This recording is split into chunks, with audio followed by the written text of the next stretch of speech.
والصلاة والسلام على رسوله محمد وآله وصحابه وأهل بيته أجمعين. أما بعد فأعوذ بالله من الشيطان الرجيم. بسم الله الرحمن الرحيم. إن أولياؤه إلا المتقون. وقال تعالى الذين آمنوا وكانوا يتقون. صدق الله العظيم وصدق رسوله النبي الكريم، ونحن على ذلك لمن الشاهدين والشاكرين، والحمد لله رب العالمين. اللهم صل على محمد وعلى آل محمد وبارك وسلم. الصلاة والسلام عليك يا رسول الله. الصلاة والسلام عليك يا حبيب الله. میرے نہایت واجب الاحترام جناب صاحبزادہ صاحب افتخار الحسن صاحب اور تمام جو حاضر ہیں سٹیج پر موجود ہیں، علماء کرام اور تمام اہل سنت و جماعت کے مخلصین حاضرین. ٹائم مختصر ہے اور آپ کو پتہ ہے کہ میں مدرس آدمی ہوں، اور مدرس جو ہے تدریس کراتا ہے، طالب علموں کو پڑھاتا ہے، اس کا طریقہ کار مختلف ہوتا ہے. اور جو علماء کرام تبلیغ کرتے ہیں عوام کو، یہ ایک بہت بڑا کام ہے جس کی تحسین ضروری ہے. تو میں مختصر اس وقت میں کچھ بیان کروں گا، آپ غور فرمائیں گے. اللہ جل شانہ کے فرمان کتاب اللہ میں اللہ جل شانہ نے ارشاد فرمائے ان اولیاؤہ الا المتقون. ان نافیہ ہے، الا حرف استثناء ہے، حصر کا افادہ ہے، یعنی معنی ہے کہ اللہ کے اولیاء متقی لوگ ہیں، یعنی اولیاء اللہ متقین میں بند ہیں، متقین سے غیر متقین کی طرف تجاوز نہیں کرتے. جیسے اور مقام پر فرمایا الذین آمنوا، اولیاء وہ لوگ ہیں جو ایمان لائے، وکانوا یتقون، اور متقی ہوئے، تقوی اختیار فرمایا. اور تقوی پرہیزگاری جو قرآن مجید اللہ پاک نے ارشاد فرمائے ھدی للمتقین، قرآن مجید ہدایت ہے متقین لوگوں کے لیے. اور دوسرے مقام پر ہے کہ ھدی للناس، تمام لوگوں کے لیے قرآن مجید ہدایت ہے. اور تخصیص متقین کی کیوں فرمائی؟ کہ قرآن سے نفع انہی لوگوں نے پکڑا، گویا کہ قرآن ہے انہی کے لیے ہدایت. اگرچہ قرآن مجید سب مخلوق کے لیے ہدایت ہے، سب عقل والوں کے لیے ہدایت ہے، لیکن متقی لوگوں نے اس ہدایت سے نفع پکڑا تو اللہ تعالیٰ نے ان کو تخصیص کے ساتھ ذکر فرمایا ھدی للمتقین. تقوی ایک بہت بڑا یعنی ایک مرتبہ ہے تقوی، اور تقوی ہی سب سے پہلے دل کو پاک کرتا ہے، نفس امارہ کو امارگی سے نکالتا ہے. یہ یعنی ایک مجاہدہ ہے، ریاضت ہے، اور سب سے مقدم وہ علم شریعت ہے. اور علم شریعت یہ ایسا دور ہے، تحصیل کا زمانہ، یہ مجاہدے کا زمانہ ہے. حضرت قبلہ عالم پیر مہر علی شاہ صاحب رضی اللہ تعالیٰ عنہ آپ کے ایک خلیفہ تھے حضرت خواجہ غلام صدیق شاہ صاحب، آپ کے خلیفہ تھے، اور غلام محمد گھوٹوی، یہ ہمارے استاد مولانا عطا محمد صاحب کے استاد بھی ہیں، حضرت پیر مہر علی شاہ صاحب کے مرید ہیں، غلام ہیں۔ تو غلام محمد صاحب مذاقی طبیعت کے تھے۔ آپ نے فرمایا غلام صدیق شاہ تائی کہہ رہے چلے کی تن تے کو تا خلافت مل گئی ہے۔ آپس دے وچ وہ کلاس فیلو ہن اکٹھے پڑھتے رہن تا ایک دوجے نال بے تکلفی آئی۔ خواجہ غلام صدیق شاہ صاحب نے فرمایا غلام محمد یہ تھوڑا چلا ہا کہ اسا منگوال کو پیدل چل کے تے ہندوستان علم حاصل کرن ویندے آسے۔ ایک بہت بڑا چلہ ہے، ایک چلہ ہے 40 دن کا، یہ چلہ ہے سال ہادا۔ یہ بندے کو پہلے علم دی تحصیل لال بندہ پاک تھی ویندے اور علم شریعت آ ویندے، اور علم شریعت یہ بہت مقدم ہے اور بہت ضروری ہے۔ علم شریعت قال اللہ اور قال رسول اللہ کا نام ہے، حضور کے فرمان کا نام ہے۔ جب بندہ شریعت سیکھ لیتا ہے وہ پیر شریعت بن جاتا ہے، اور پیر شریعت اور رہبر شریعت بھی ہوتا ہے۔ اس کے بعد طریقت ہے، اور طریقت عمل کا نام ہے، جو بندہ علم پڑھے اور اس پر عمل کرے۔ اور یہ علم اس وقت نافع ہے کہ جب بندہ علم پر عمل بھی کرتا ہو، اور اسی کو طریقت کہا گیا ہے۔ اور طریقت اور شریعت یہ اللہ تعالیٰ کے قرب کے ذرائع ہیں۔ بندہ اللہ تعالیٰ کا قرب حاصل کرتا ہے، اور پھر جب طریقت حاصل کر لیتا ہے، جس طرح شریعت میں اس کے اساتذہ ہیں اسی طرح طریقت میں بھی استاد ہیں، مربی ہیں۔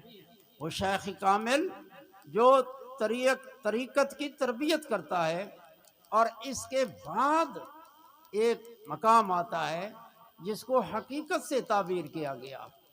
اس وقت بندہ جب حقیقت کیا ہے، یعنی شریعت اور طریقت ملتے ہیں، اس سے جو نتائج آتے ہیں ثمرات حاصل ہوتے ہیں، اور یہ دائمی ہوتے ہیں، اللہ کے قرب اور انوار رب کے تجلیات، اور یہ حاصل ہوتے ہیں۔ اور میں نے طالب علم گزاری، ہم نے بچپن گزارا، اولیاء اللہ کے مزارات پر حاضری دی، اور میرا جی کرتا ہے کہ میں یہ بات ذکر کروں کہ اکثر لوگوں کو یہ بات ذہن میں آتی ہوگی، کیونکہ میں اس میں سفر میں گزرا ہوں، کہ لوگ آستانوں پر جاتے ہیں اور واپس آ جاتے ہیں، عقیدت ہوتی ہے لیکن دل میں ان کے یہ واقع ہوتا ہے کہ بھئی ہمیں کیا حاصل ہوا۔ اعتقاد کے علم یقین تک ہوتے ہیں، یقین رکھتے ہیں، ایک علم رکھتے ہیں، اس کو عقیدت کہا جاتا ہے کہ الحمدللہ ہم آستانے پر گئے ہیں، ہمیں فائدہ حاصل ہوا ہے، لیکن ایک مشاہدہ اس تک نہیں پہنچے ہوتے۔ ہو سکتا ہے اس مرتبے میں اس کو کوئی وسوسہ عارض ہو، جو بھائی اتنے سال ہو گئے میں حاضری کرتا رہا، مجھے تو کچھ حاصل نہیں ہوا۔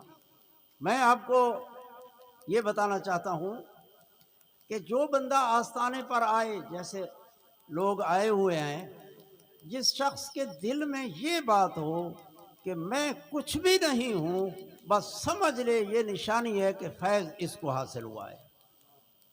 میں نے یہ یعنی میرا اپنا مشاہدہ ہے، میرا اپنا اس میں تجربہ ہے۔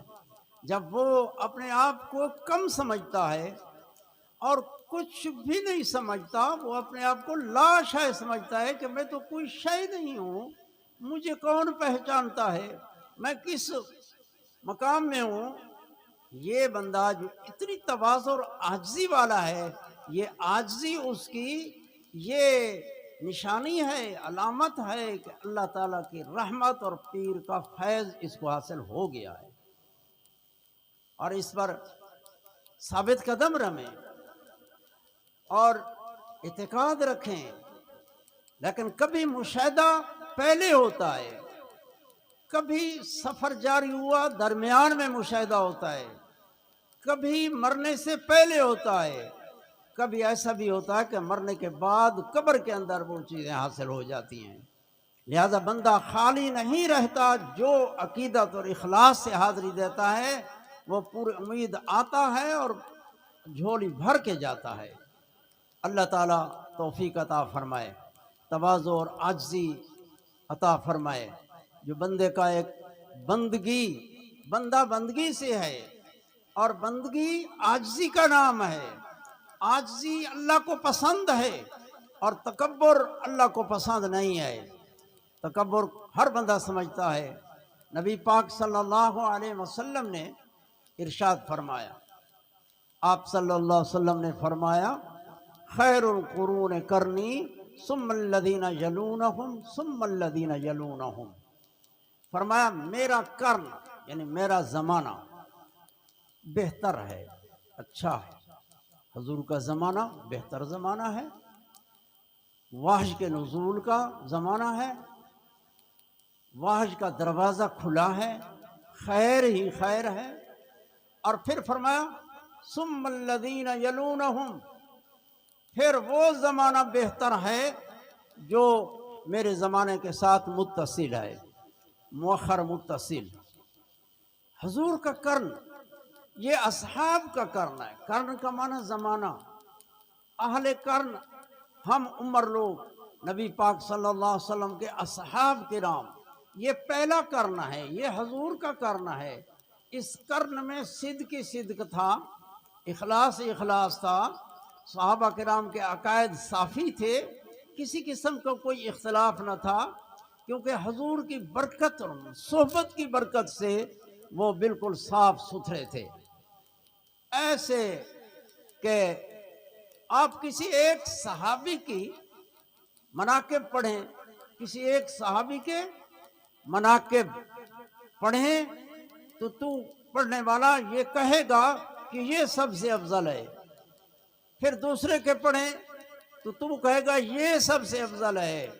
یعنی اس طرح پاک صاف کھرے اور سونے سے بھی زیادہ کھرے اور اخلاص، ایسا کہ وہ تھے تو بنی نوع انسان سے، لیکن ایسا سمجھ آتا ہے کہ یہ بنی نوع انسان کی ایک خاص صنف ہے انسان، لیکن انسان کے ایک خاص صنف سے ہیں، جو ہم اور صنف ہیں وہ اور صنف ہیں، دونوں انسان۔ صحابہ کرام کا کرن گزر گیا، حضور نے فرمایا ثم الذین یلونہم، پھر جو ان کے بعد والے ہیں۔ حضور کے کرن میں جو لوگ تھے وہ لقب اصحاب سے مشہور ہوئے، صحابہ کرام اصحاب رسول اللہ، اصحاب رسول اللہ صلی اللہ علیہ وسلم، اولیاء اقطاب اغواس کے سردار تھے، مقتدا تھے، لیکن اولیاء کا لقب اور اقطاب قطب کا لقب، غوث کا لقب، یہ سارے ان کے غلام ہیں، لیکن وہ کس لقب سے مشہور ہوئے؟ وہ اصحاب رسول اللہ سے مشہور ہوئے۔ اصحاب رسول اللہ نبی پاک صلی اللہ علیہ وسلم کی نسبت سے، آپ کی نقد زیارت سے اور صحبت کی برکت سے ان کو یہ لقب ملا۔ اور لقب کہتے ہیں ایسا اسم جو مشیر مدح ہو یا ذم ہو، لقب اس میں بھی ہوتے ہیں۔ یہ ہے یعنی خبر دیتا ہے، اس میں مدح ہے اصحاب رسول اللہ صلی اللہ علیہ وسلم۔ آپ سمجھیں اس کو، معلوم ہوا کہ صحبت رسول اللہ صلی اللہ علیہ وسلم، آپ کے پاس ایک ساتھ بیٹھنا، یہ صحبت ہے رسول اللہ صلی اللہ علیہ وسلم کی، یہ اتنی فضیلت رکھتی ہے کہ کوئی مقام، کوئی کمال اس کے برابر نہیں ہو سکتا۔ اگر کوئی اور کمال اس کے برابر ہوتا تو اصحاب رسول اللہ صلی اللہ علیہ وسلم اس کمال سے ملقب ہوتے، ان کا وہ لقب ہوتا، لیکن لقب ملا اصحاب رسول اللہ صلی اللہ علیہ وسلم۔ حضرت عمر بن خطاب نے، وقت تھوڑا ہے، حضرت عمر بن خطاب نے کوفہ کی جانب اصحاب کرام کو بھیجا، آپ کا دور خلافت تھا، اور آپ ان کو ودا کرنے کے لیے مدینہ شریف سے کچھ مسافہ تک ساتھ چلے۔ جب ایک مسافہ تک پہنچے آپ نے فرمایا کہ میں تمہارے ساتھ کس لیے آیا ہوں، اتنا یعنی تمہیں ودا کرنے کے لیے میں ایک کس لیے آیا ہوں۔ اس صحابہ کی جماعت نے عرض کی یہ حق صحبت رسول اللہ صلی اللہ علیہ وسلم، یہ صحبت رسول اللہ صلی اللہ علیہ وسلم کی حق کی ادائیگی کے لیے کہ صحبت رسول اللہ کا ایک حق ہے، آپ اس لیے ہمارے ساتھ تشریف لائیں۔ اس سے آپ سمجھے کہ اصحاب رسول اللہ ایک صحبت اور آپ کی صحابیت ایک اتنی بڑی منقبت ہے مناقب سے، اور اتنا بڑا کمال ہے کمالات سے کہ اس کمال کو کوئی کمال نہیں مل سکتا۔ لہذا فی نفس ہی صحابیت یہ ایک بہت بڑا مقام ہے، اگرچہ وہ اولیاء اللہ کے سردار ہیں لیکن اولیاء اللہ سے ملقب نہیں ہیں، بلکہ اصحاب رسول اللہ صلی اللہ علیہ وسلم سے ان کو لقب دیا گیا۔ اس کے بعد زمانہ آیا جو حضور نے فرمایا ثم الذین یلونہم تبع تابعین، تابعین پھر تبع تابعین۔ میں جلدی کرنا چاہتا ہوں، تابعین تبع تابعین یہ بھی اولیاء کے سردار تھے، لیکن اس لقب سے اور اس اسم سے مسمى ہوئے تابعین، اور پھر تبع تابعین۔ اس کے بعد کا زمانہ رسول اللہ صلی اللہ علیہ وسلم نے فرمایا یہ تین زمانے ادوار اور اس کے اصحاب اور اہل زمانہ یہ بہتر ہیں، بہترین امت کے اشخاص ہیں اور افراد ہیں، یہ افضل ہیں۔ اس کے بعد ایک زمانہ آئے گا، ان تین زمانوں کے بعد فرمایا جھوٹ ظاہر ہوگا، جھوٹ غالب ہوگا، صدق تھوڑا ہوگا۔ یہ سچائی ہوگی قیامت تک رہے گی، لیکن سچائی تھوڑی ہوگی، جھوٹ زیادہ ہوگا، امانت تھوڑی ہوگی، خیانت زیادہ ہوگی۔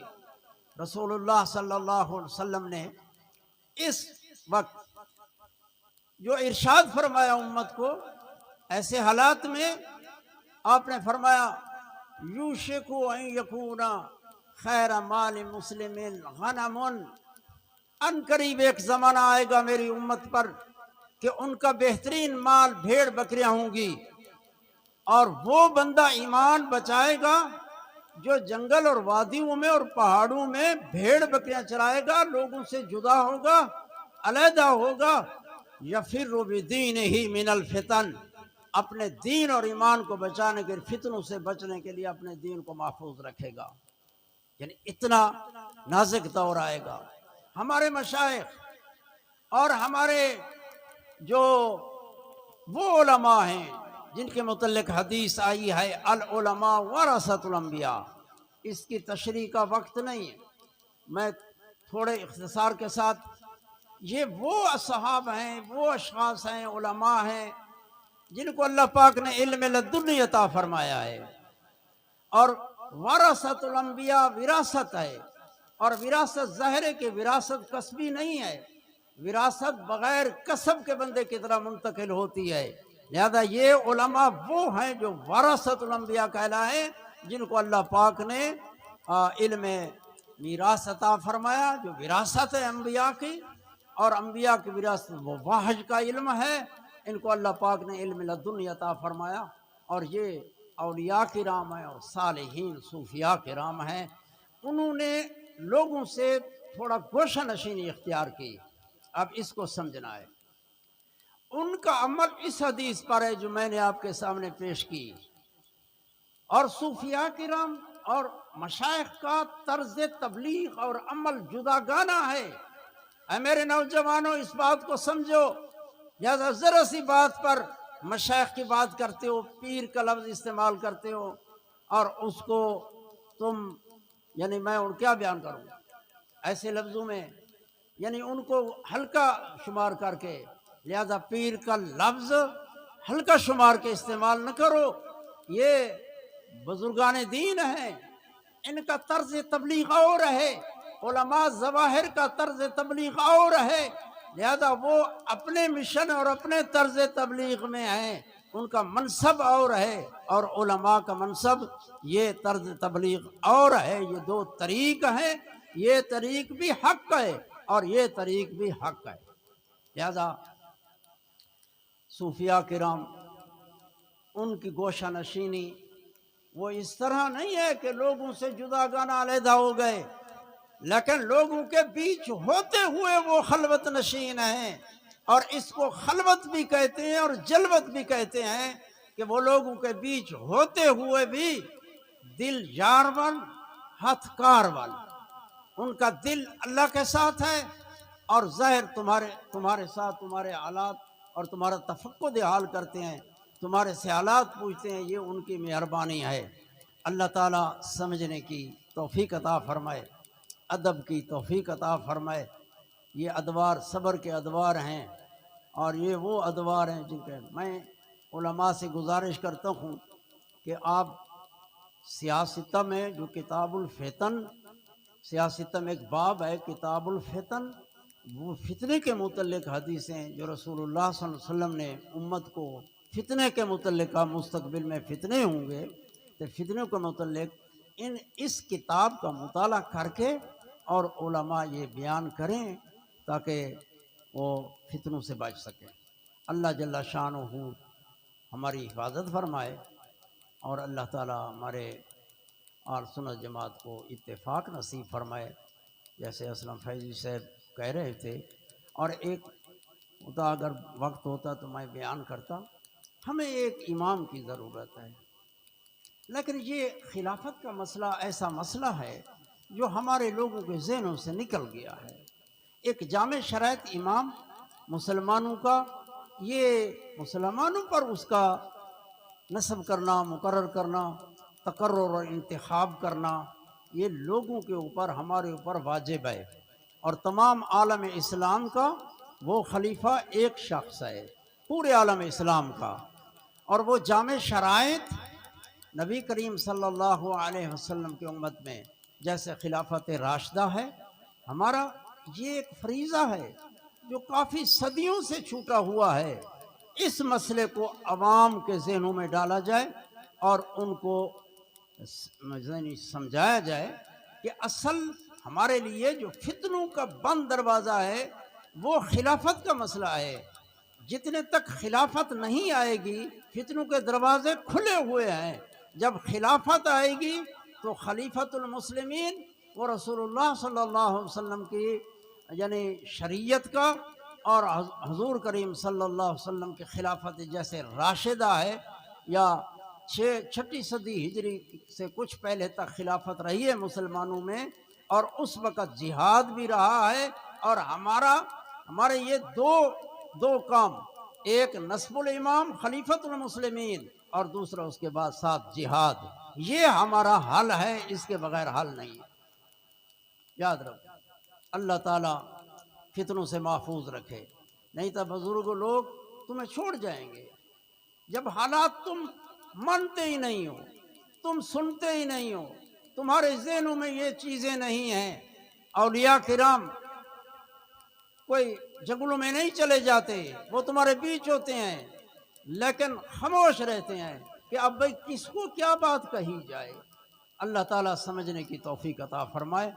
بس میں انہی کلمات پر اختتام کرتا ہوں، اور حضرت پیر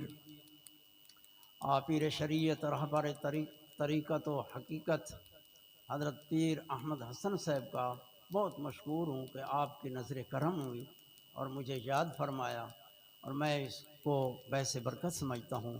میری حاضری آپ قبول کر لیں۔ وآخر دعوانا الحمدللہ رب العالمین۔